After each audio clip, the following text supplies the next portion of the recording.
I've got a problem. There are aspects of my personality that I can't control.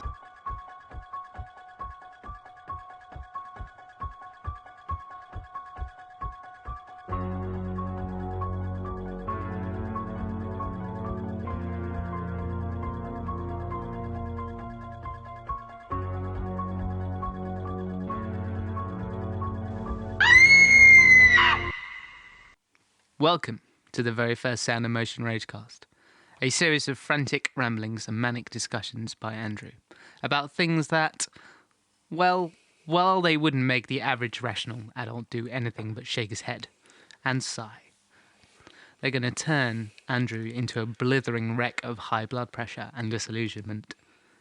Now, I'm not going to be saying a great deal. I'm really just here to press buttons and enjoy the chaos that I know is about to unfold. You could say my job is to keep the peace, to calm things down a little. But really, I'm just going to let things happen. And maybe throw a bit of brandy into the fire every now and again, if you know what I mean.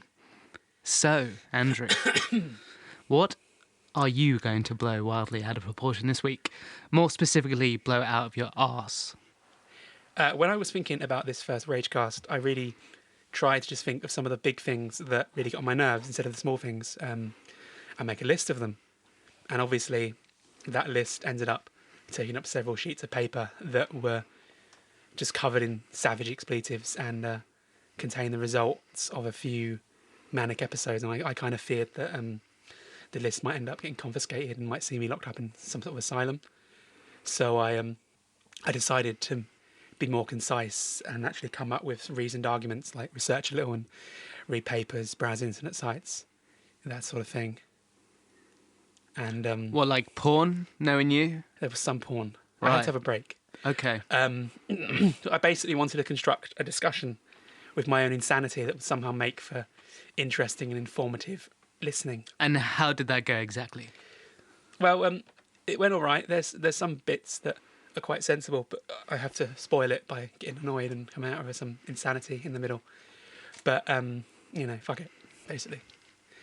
So this week I'm gonna get wound up by kids' packed lunches, which I didn't think annoyed me until like yesterday.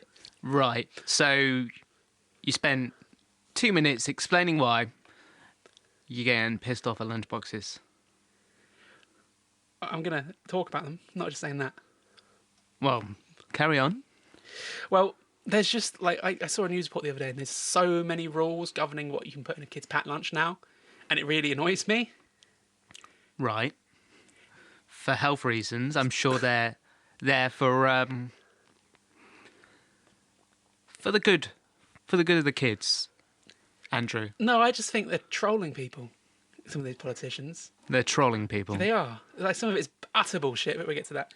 Like, when we were kids, a lunchbox usually seemed to contain, like, a sandwich, crisps, maybe a chocolate bar and a piece of fruit, maybe a yoghurt.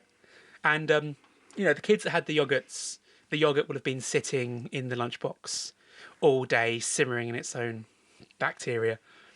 But that was never seen as a problem when we were kids.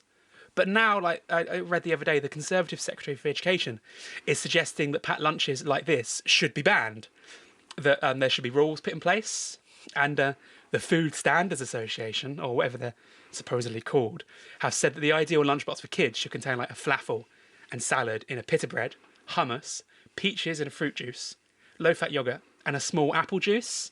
And like, if you're an adult, that's fine.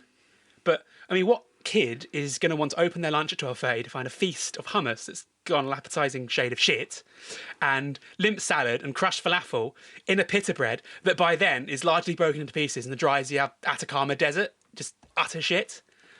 And like, kids run about with their lunchboxes. You know, most kids don't have theirs served up by a silver service waiter that offers them a choice of fucking red wine or white wine or something. Well, that really is immaterial, though, isn't it? They just want to be healthy. Yeah, but it doesn't just stop with nutrition, though. How hard is that for you to accept? It doesn't stop with nutrition. I remember hearing from like a woman I know who's got a primary school age daughter, and the kids aren't even allowed to have apples in the school unless they've been peeled first. I mean, how many kids do you know that have choked on an entire apple, like the entire apple, tried to swallow it, and choked on it, or like ripped all their teeth out by biting into one. I mean, surely if the kid manages that, he's just a fucking idiot. Yeah? The kid's an idiot. And I'm not insane. I'm not suggesting that adults should like get the kids in a room and throw a load of coconuts into the dining hall and hatchets and tell the kids to just fucking get on with it. You know, I don't think that. But I just don't think that they should insist on wrapping these kids in cotton wool. I mean, they are capable. They are adult. They're not adults. They're children. But they can, like, use their hands and chew. They don't need to have everything fucking spoon-fed. And, like, when we were at school, the biggest fear any teacher ever had was that one of us would lean too far back in our chair and, like, fall and crack our skull open on the wall or something. And now these kids are considered to be so fucking retarded that they can't cope with grapes. Grapes. Sour grapes. No, just grapes. Just like a bunch of grapes. Challenging for these children. Did you have any trouble with grapes? No, I just ate them. It was fine. Did you stroke someone else's grapes? Probably. Trouble? For money. But what kid can't cope with grapes? You know, you can buy them now in packs, halved and readily peeled. No, you can't, can you? Yes, you can, and I'm sure you can. You went to the trouble to find that out. I sort of think I have a memory of finding them in Tesco's and getting angry. It could have been a dream. But if your kid can't cope with a grape that hasn't been cut up and peeled for it, then drown it in a fucking river. It's clearly not going to survive in the real world. It'll forget to breathe one Tuesday and just drop dead. Yeah. But back to apples, okay? Back to the argument, the seriousness. The parents are supposed to peel them. And I guess I can somehow see the logic in cutting them up first, I guess. You know, there is maybe a choking hazard. I'm sure one child in the history of time has maybe hurt his tooth on an apple, maybe a wobbly tooth or something, caused a little bit of discomfort. But what's the point in peeling it? I mean, have you ever heard of a kid that struggled so much with an apple peel that it's gotten stuck to the roof of their mouth and made them panic so much they've crashed about the room, colliding with other kids and causing a giant flaming pile-up of school jumpers, washable paint and fucking Ribena? I think I call that a primary school Big Bang. But it's not going to happen. Another thing I discovered the other day. What the fuck have they done to Ribena? Do you remember how awesome Ribena used to be? But now, they've fucked it up so much and taken all the sugar and shit out that it's like it's 2 parts water and about 2 parts concentrate and about 800 parts water. It's shit. They've ruined Ribena. And it's not Ribena's fault that these kids are fat. It's not. I mean, there's worse things they're having than fucking Ribena. A glass of Ribena isn't going to turn a kid into a tubby little shit. It's just a little beverage. And it's not Ribena's fault. It's the fault of the fucking idiotic parents that are too busy watching Loose Women and fucking shopping all day to learn to cook instead of piling their kids' plates sky high with turkey dinosaur chips, fucking spaghetti hoops out of the tin. But then, you consider, is it really the parents' fault? Or is it actually the fault of the person who was education secretary when they were kids? Who was too busy having them taught utter fucking drivel that isn't actually true in school to give them, like, the opportunity to maybe learn how to boil an egg or roast a joint of beef? But then, that makes another argument, doesn't it? Like, is it that it's not actually the fault of one group of people, it's everyone's fault that the kids are fat, isn't it? It's the fault. It's not just the politicians who have clearly lost sight of their childhoods, or Jamie Oliver, people like that, or the convenience-obsessed parents or television channels or fast food networks. Maybe society should actually work together to help kids instead of tossing blame around like a bunch of fucking idiots. Well, that valid point you made there.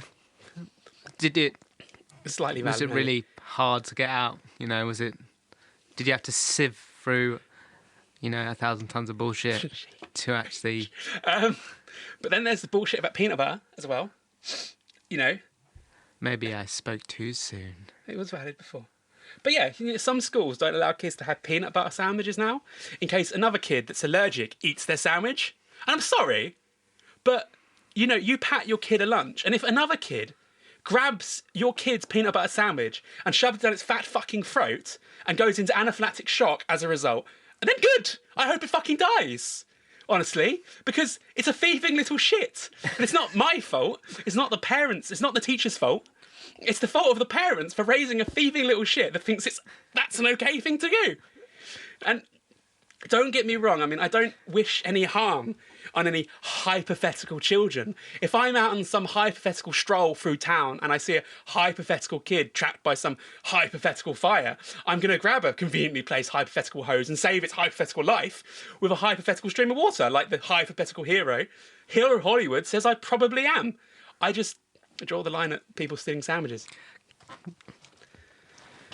But, you know, you're not supposed to send your children into the world clad in a suit of cotton wool armour and drenched in antibacterial hand wash. Kids are meant to grow up getting dirty. They're meant to get hurt. They're supposed to get sick and they're supposed to eat crap. Remember Angel Delight? This dessert we used to have that had absolutely no nutritional value at all and was basically the colour of neon. I mean, what food colouring's that? Like the yellow one that basically glowed in the dark. No wonder imagine what it did to your insides. But we were fine. But, you know, if you carry on treating your kid like the world is this massively dangerous place filled with germs and covered in broken glass, it isn't going to grow up into a strong and healthy adult. You're supposed to love your kids and work with people to make their lives better than yours was. That is enough. Yeah? Clearly. Yeah. Have you ever tried to rub your head and your balls in the opposite direction? Like this. Hang on. That's not hard to do that. No, I just wanted the satisfaction of watching you do that. But yeah, that's all I have. That was really shit. I know. It's fucking crap. But I'm shaking. How did you get so angry about that? It's bullshit. I don't know. I'm Absolute actually bullshit. kind of shaking with rage. That's fucking gay. Fuck you. It's fucking so gay. So, shortly after we cut, my ball-rubbing, head-rubbing conundrum did not help Andrew calm down in the slightest. After our fade out and cut, Andrew went ballistic in a fit of rage. So I sent him out of the room, told him, calm the fuck down. But he wouldn't listen, no. So I sent him to have a cold bath. Hopefully we'll be back in the next couple of weeks with some more rage for your enjoyment.